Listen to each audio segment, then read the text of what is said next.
Aujourd'hui, je vous invite à un post-traitement créatif dans l'objectif des Luminaire AI en action. Vous êtes prêts? C'est parti! Bonjour à toutes et à tous, j'espère que vous allez bien aujourd'hui.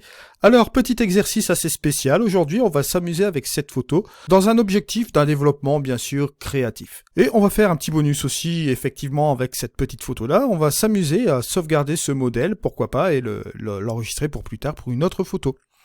Alors, ce qu'on va faire tout de suite, c'est aller directement ici dans l'affichage et on va mettre un peu notre histogramme pour voir où on en est avec notre image ici. On va commencer donc par le développement le plus classique qui est l'amélioration par intelligence artificielle ici, où nous allons retrouver un peu tous les détails de notre image et toutes les tonalités bien sûr, et toutes les informations comme vous le voyez ici sur l'exposition, les couleurs, etc. On voit qu'on a quand même du potentiel avec cette photo. On a des belles lignes qui ramènent sur ces roches-là, ça fait super beau avec un super ciel derrière. Bon, la chose qui me perturbe quand je regarde un petit peu cet histogramme, c'est que j'ai quand même une petite dominante bleue ici, ce qu'on va corriger directement dans l'outil lumière. On va aller ici dans cet outil lumière, et on va booster ce curseur de température qui est là, juste comme ceci.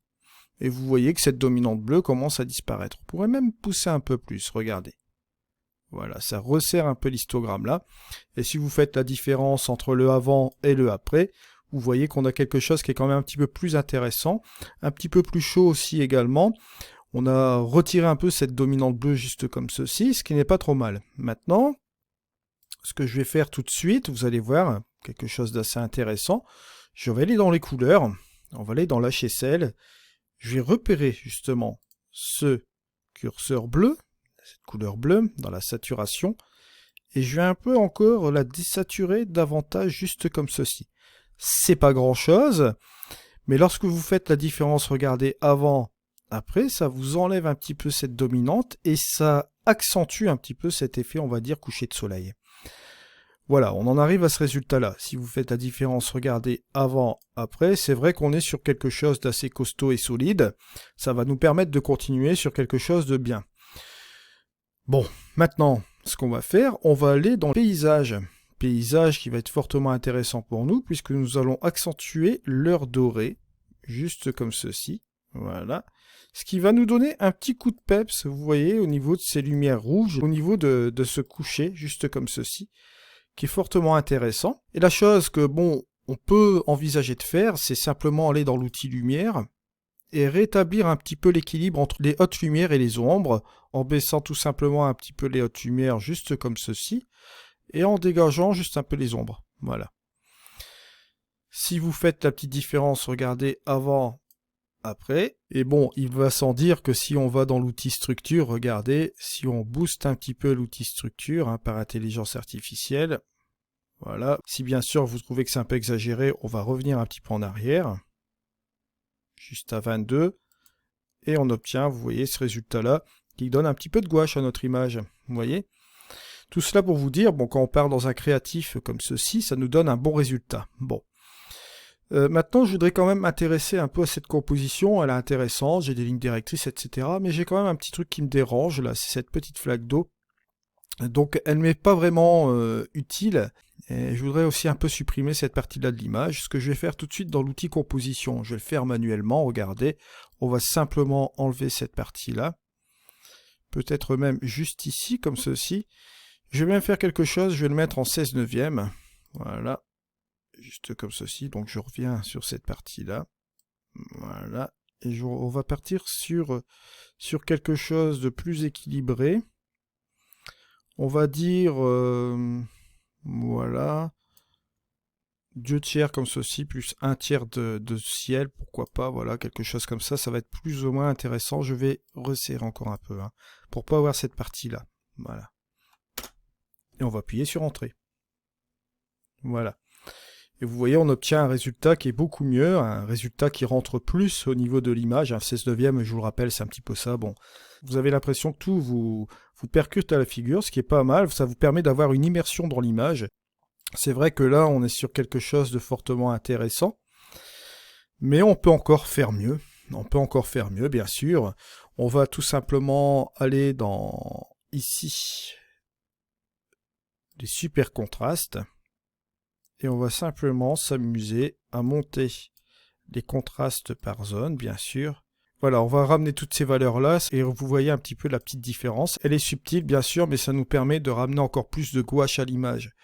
Si on regarde la différence, vous voyez, entre le avant et le après, on a vraiment récupéré pas mal de détails. Vous voyez ici au niveau des ombres, on a commencé à rajouter pas mal de contrastes, etc. Maintenant, on va un petit peu à la modeler avec le densité plus, densité moins. Une intensité peut-être de 9, 10, voilà, 10, 11, quelque chose comme ça. On va tout simplement accentuer sur les parties que vous voyez là.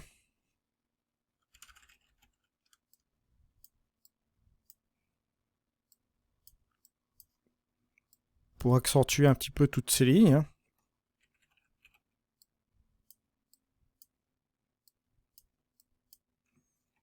Là, si vous faites la différence, regardez, hop, avant, après. On va régler encore un petit peu tout cela après. Hein. On va partir sur l'obscurcir, et là, cette fois-ci, on va obscurcir tout ce qui est ici, entre les lignes. Voilà, juste comme ça.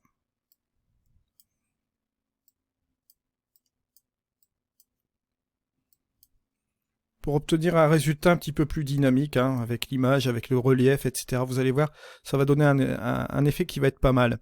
On va même obscurcir ce, comment dire ça, ce reflet que vous voyez là. Voilà. Juste ici. Et allez, on va se permettre aussi d'éclaircir certaines zones ici dans le rocher, là, voilà. Voilà. Et puis juste ici, un petit peu là. Faut bien accentuer sur cette zone.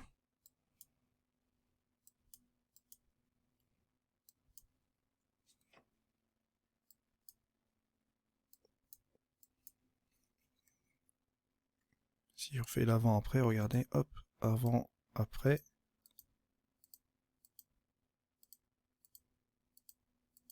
Ça rajoute quelque chose de pas mal à l'image. On va même accentuer le fond, là, voilà. Je vais obscurcir cette partie-là. Voilà. Si je vais obscurcir, je laisse simplement cette partie ici. Ce qui n'est pas trop mal, regardez, hop, on va faire la différence. Regardez, avant, hop, après. On va dire que c'est pas mal comme ça. On va peut-être s'attaquer même un petit peu au nuage, rajouter un peu de détails. Hein. On va simplement obscurcir ici cette partie-là.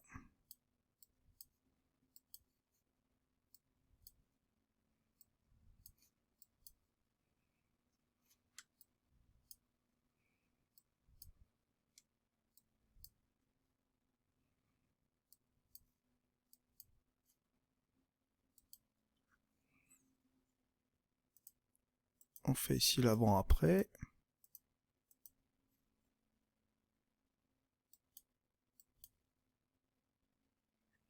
Ce qui n'est pas trop mal. Hop, avant-après, voilà.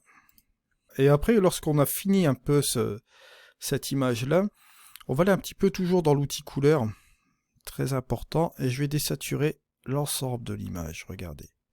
Juste un peu comme ceci. On va revenir bien sûr comme ça, voilà, et je vais augmenter un peu la vibrance, hein, couleurs qui ne sont pas saturées.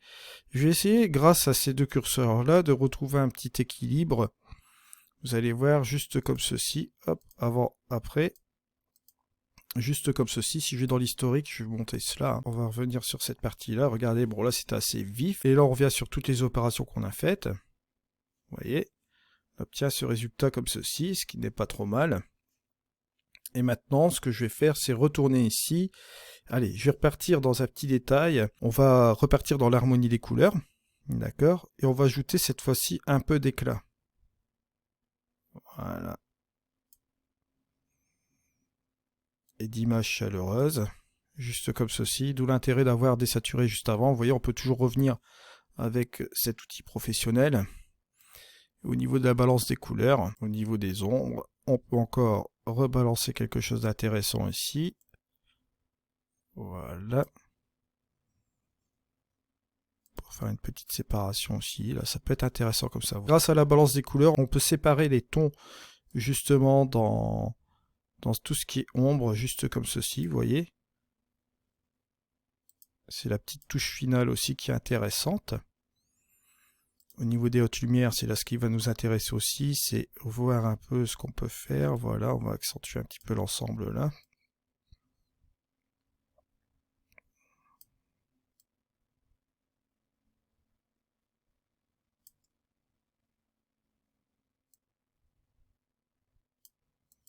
Au niveau des tons moyens, bien sûr.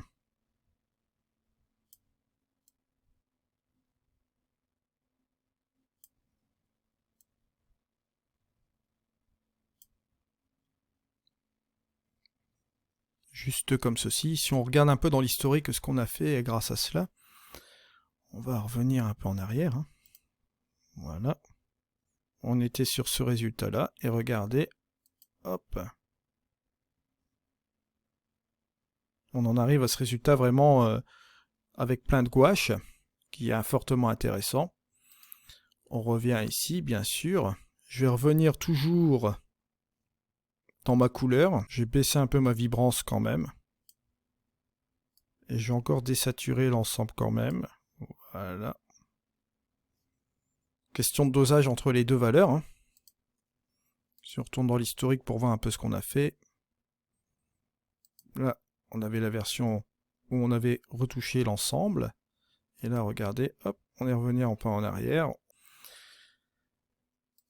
Ensuite, nous allons faire quelque chose d'intéressant en finalité, c'est que nous allons utiliser forcément la puissance de la vignette, le vignettage qui est fortement intéressant dans Luminaire AI, bien sûr, où nous allons tout simplement accentuer la petite réflexion qui est ici, d'accord, on va prendre cela comme centre, on va baisser à fond, on va baisser la taille complètement. Bien sûr, on va laisser ça en post-recadrage, hein, c'est-à-dire que vous allez faire votre vignettage par rapport à ce que vous avez fait comme cadrage, bien sûr, je vous le rappelle, hein, puisque le pré-recadrage, ce serait une vignette par rapport à l'image d'origine, bien sûr. Alors là, on va tout simplement, peut-être cette fois-ci, accentuer avec une légère lumière interne, mais vraiment légère. On va accentuer sur la progressivité. On va un peu mettre cet arrondi juste comme ceci, et on va faire revenir un peu l'ensemble de l'image juste comme ça. Je regarde si ça me convient, avant, après, c'est pas trop mal, mais je vais quand même choisir un autre endroit pour ma vignette. Je vais un petit peu l'accentuer vers le bas, juste comme ceci. Je vais faire quelques petits tests, voilà. On va plutôt la ramener ici, cette vignette, voilà. Ici, ce sera un petit peu plus logique par rapport à la lumière, voilà. Et si je fais ma petite différence avant la vignette, sans la vignette, fortement intéressant, voilà. Juste comme ceci. Là, je vois quand même que ça écrase un petit peu sur les ombres. Alors là, en finalité, ce que je vais faire quand même, c'est aller ici dans mon outil lumière. Je vais ici sur mon point noir. Et je vais simplement dégager un peu mon point noir. Si vous faites la différence, regardez entre le avant et le après, c'est assez significatif, vous voyez quelque chose d'assez créatif. Et ce que l'on va faire ici, on va aller directement dans mon modèle, on va faire enregistrer, voilà. Le modèle est enregistré, vous allez le retrouver ici dans vos modèles, ma collection, et vous avez mes modèles, vous avez forcément ce modèle-là ici, vous pouvez le renommer. Là, je vais mettre Edit Sunset Creative, je vais appuyer tout simplement sur la touche Entrée. Vous pouvez appuyer sur ces trois petits points qui sont là aussi également pour aller dans l'Explorer, pour aller retrouver votre modèle qui est ici dans l'Explorer. Et vous retrouvez bien évidemment votre template qui est ici. Et si vous voulez le transporter sur un autre ordinateur, chez un ami, etc., vous pouvez tout simplement prendre ce dossier sur une clé USB et le mettre dans le dossier de l'Explorer ici. Vous ouvrez le dossier d'Explorer comme je vous l'ai montré, et il vous suffit simplement de faire un copier-coller de votre modèle. Alors voilà où on en arrive aujourd'hui. Bien sûr, vous pouvez toujours doser votre modèle grâce à ce curseur que vous voyez ici. On peut toujours revenir un peu en arrière, juste comme ça. Vous voyez, on obtient ce résultat-là, et bon, bien évidemment, si on va sur le milieu, juste comme ceci, vous obtenez ce résultat aussi. Vous voyez, à vous de gérer la puissance de votre modèle que vous avez créé préalablement. Ça peut être une possibilité, ok. Moi ici par définition je vais le laisser comme ceci. Et il me plaît bien, je vais mettre un petit cœur, voilà, hop, puisque ça me plaît. et vous allez le retrouver bien évidemment dans les favoris ici, lorsque vous mettez un petit cœur. Vous voyez que là, on est passé de ça, et on a été récupérer des informations. On a fait quelque chose d'assez créatif, assez graphique, fortement intéressant, rien qu'avec Luminar AI. Libre à votre imagination, à vous de jouer maintenant, c'était Eddy, allez, au revoir.